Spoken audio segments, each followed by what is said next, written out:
A chilling story that blends ambition, desperation, and ultimately, tragedy. It's the story of Carol Maltesi, a young woman whose quest for financial stability took a dark and unforeseen turn. Buckle up, because this tale is both shocking and haunting. Carol Maltesi was a vibrant 26-year-old with a rich mix of Italian and Dutch heritage. Born in 1995, her early years were marked by her parents' separation. Her father, Fabio, moved to the Netherlands, while her mother, Josephine, took on the immense task of raising Carol alone in Italy. Despite the struggles, Carol admired her mother's strength and the sacrifices she made. Growing up in the charming town of Sesto Kende, Carol was a bundle of energy. She loved dancing, horseback riding, and traveling. With a knack for languages and an unquenchable thirst for books, her zest for life was truly contagious. Her charisma made her a beloved figure in her community. But Carol's journey was far from ordinary. In 2015, while studying at a technical university, Carol's life took an unexpected twist. At just 20, she discovered she was pregnant. The father was her then-boyfriend. Despite the surprise, Carol chose to embrace motherhood. They moved to Verona, hoping for a fresh start and better opportunities. Carol landed a job as a sales consultant, and for a while, things seemed to be on the mend. But life had other plans. In 2019, Carol fell in love with someone else. Leading a double life for months, her affair was eventually uncovered by her boyfriend, leading to their breakup. Carol decided to move in with her new love, leaving her son in the care of his father. During this tumultuous period, her mother's health began to deteriorate rapidly due to a neurodegenerative disease.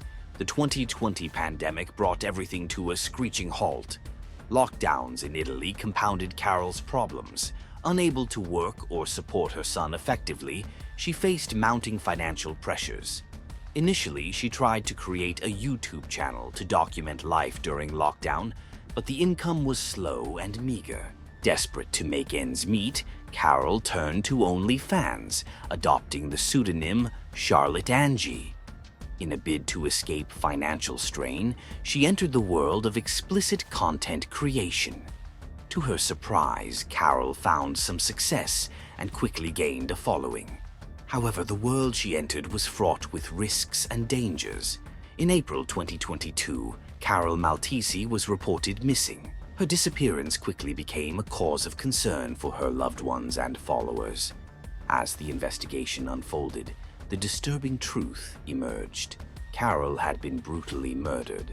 The investigation revealed that a man named David, a regular subscriber to her OnlyFans account, was implicated in her death. David had been a part of Carol's life in a disturbing way, using her platform to fuel his dark fantasies. The case took a harrowing twist when it was discovered that David had lured Carol under the guise of a private meetup, only to violently attack her.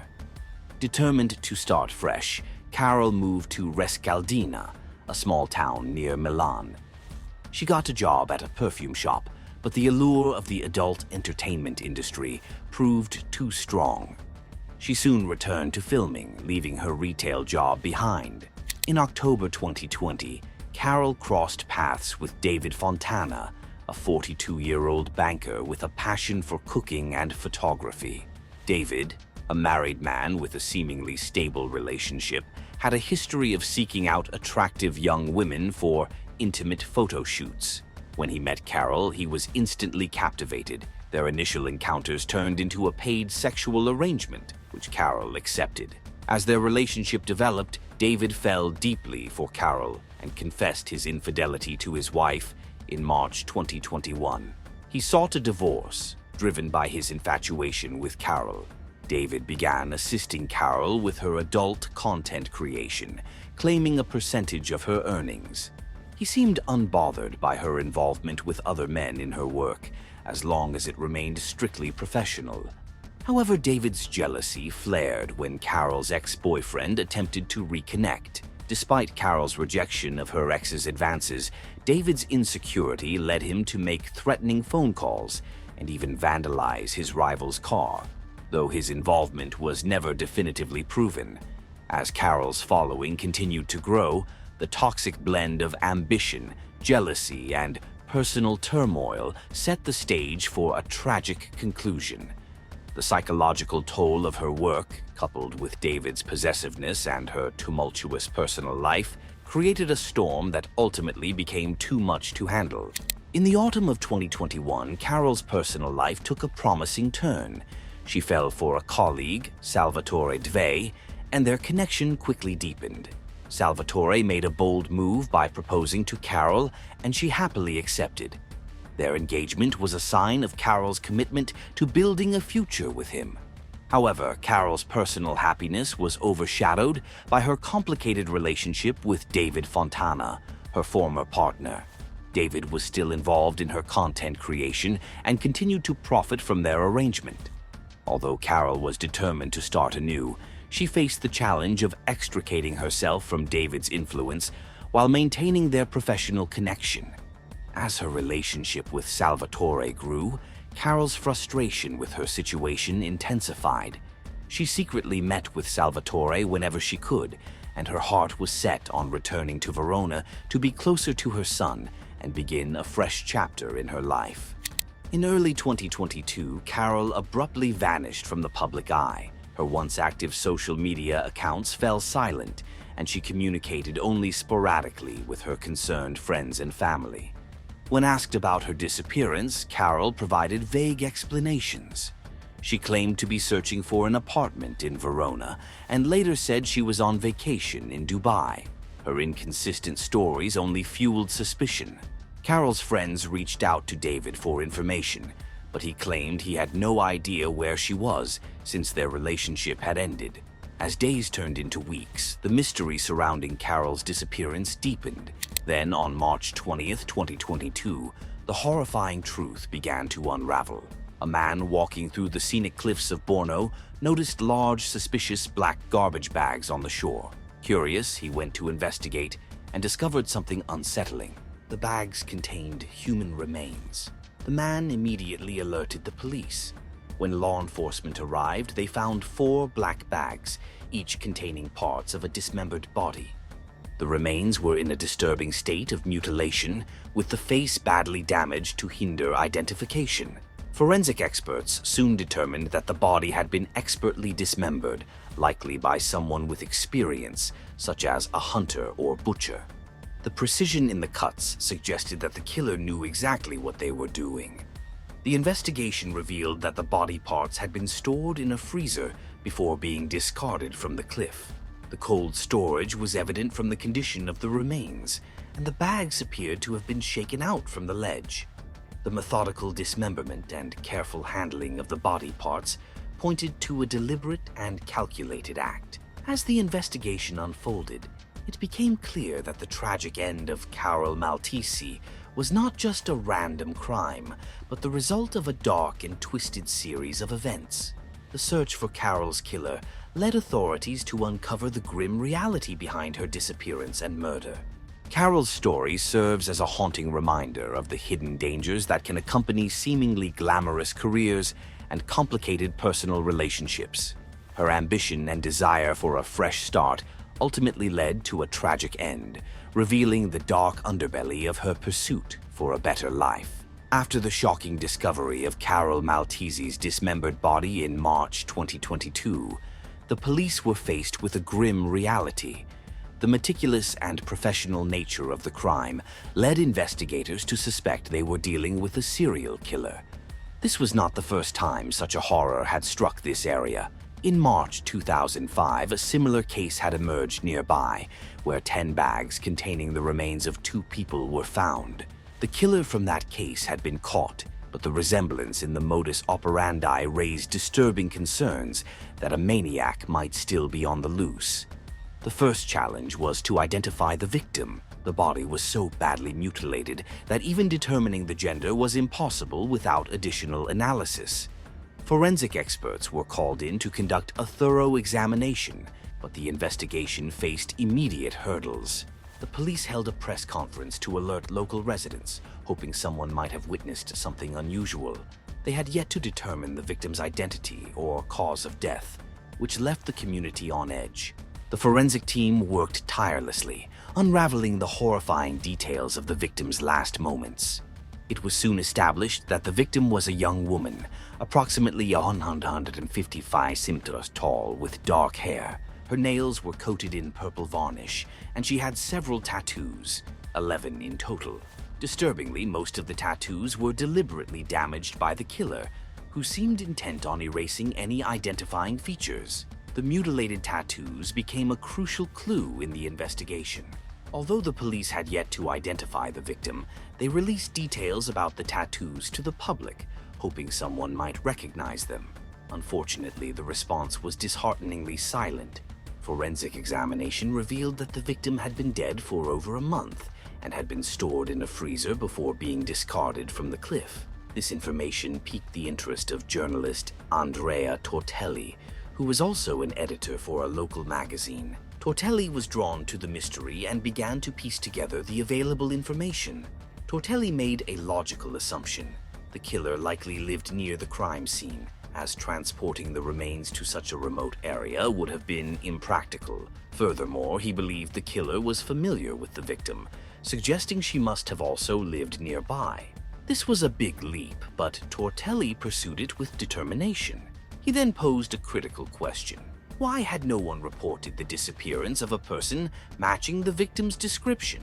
Given that the woman had been dead for over a month, it seemed strange that her relatives hadn't noticed her absence or launched a search. This question became central to Tortelli's investigation. The disappearance of Carol Maltesi was more than just a tragic event. It was a horrifying puzzle with pieces that seemed to fit together all too well. As the investigation unfolded, the pieces began to fall into place, revealing a chilling narrative of betrayal, obsession, and murder.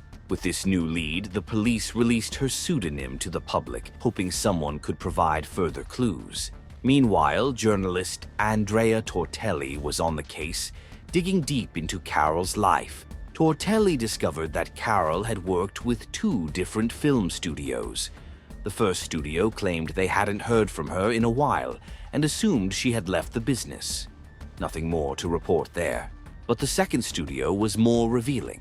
Tortelli spoke with another actress who claimed to be Carol's friend and provided a phone number for Charlotte, Carol Maltesi's real name. Eager to follow up, Tortelli tried calling Carol's number, but there was no response. Undeterred, he reached out through Messenger. To his surprise, he received a reply.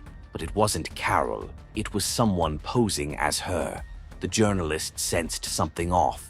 When he attempted to arrange an interview under the guise of discussing Carol's career, he was met with rude refusals. It became clear to Tortelli that the person on the other end was likely the killer. Refusing to give up, Tortelli tried a different approach. He informed the imposter that a body with tattoos matching Carol's had been found. This, he hoped, would cause the killer to panic, revealing his true intentions and location. Tortelli's gambit paid off. The response from the other end was immediate and anxious, indicating the killer didn't know the body had been found. The killer, it seemed, had expected the body to remain undiscovered for much longer.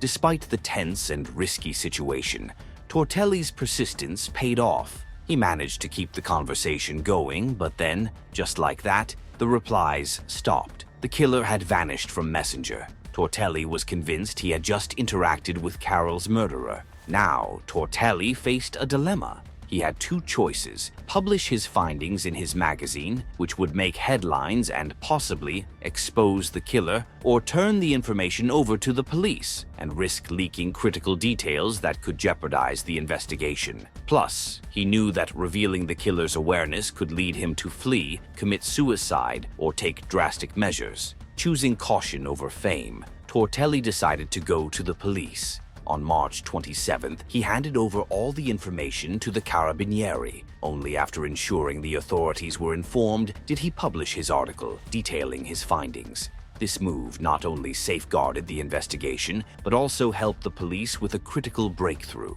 This dramatic turn of events highlights the dangerous and unpredictable nature of crime investigations. It shows how crucial it is to balance public interest with the integrity of ongoing investigations. Andrea Tortelli's decision to work with the police instead of rushing to the press was a brave one, reflecting the real stakes involved in solving such a heinous crime. That same day, Davide Fontana, Carol's former lover and fellow suspect, showed up at the police station. He was accompanied by Salvatore Davide, Carol's current fiancé. They both reported Carol missing. They were immediately whisked into an interrogation room, where they were grilled for hours until 4 a.m. the next day. The police were keen to get to the bottom of this bizarre turn of events. By March 28th, the media was ablaze with reports confirming that DNA had identified the victim as Carol Maltesi. The story was escalating quickly, and the pressure was on. The next day, the Carabinieri made a dramatic announcement. A 43-year-old man had been detained on suspicion of premeditated murder. That man was none other than Davide Fontana. David's interrogation was a roller coaster. Initially, he claimed he hadn't seen Carol in 2 years, but of course, this was far from the truth. He couldn't satisfactorily explain why he reported her disappearance just days after her body had been discovered. The cracks in his story were starting to show, and the investigators were closing in. Under the intense pressure of questioning, David finally broke down. He confessed that on January 11th, he and Carol had filmed a video together at the request of one of her fans. But this wasn't just any video. It was a disturbing, extreme request. The fan had demanded that Carol be subjected to severe torture. The script was gruesome. A bag over her head, her hands and mouth bound, and then a hammer used to repeatedly strike her head. David admitted to carrying out this horrific order on camera. He delivered several blows to Carol's head, torturing her for an extended period. When he finally removed the bag, he found Carol in dire condition, still alive but barely clinging to life. Overcome with concern for her suffering, David made a heartless decision. He wanted to end her pain, but his actions had already sealed her fate in the most brutal way possible. The chilling details of this confession paint a horrifying picture of not only the crime, but also the twisted mindset behind it. Carol's involvement in such a grim scenario was shockingly voluntary, making the case even more complex and disturbing. Davide Fontana's role as both a lover and a killer adds a layer of betrayal that's hard to fathom.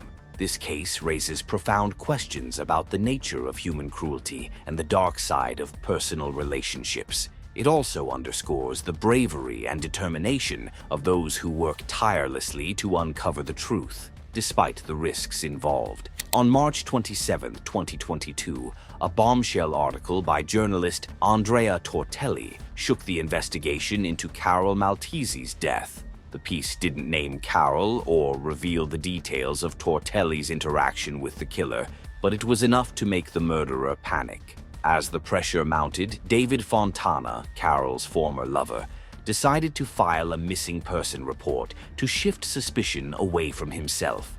Little did he know the investigation was far from over. David and Carol's current fiancé, Salvatore Davide, showed up at the police station and reported Carol missing. They were immediately questioned for hours, and the next day DNA confirmed the worst. The victim was indeed Carol Maltesi. As the media frenzy grew, the Carabinieri made a shocking announcement. They had arrested a 43-year-old suspect, Davide Fontana. Here's where the story takes a dark turn.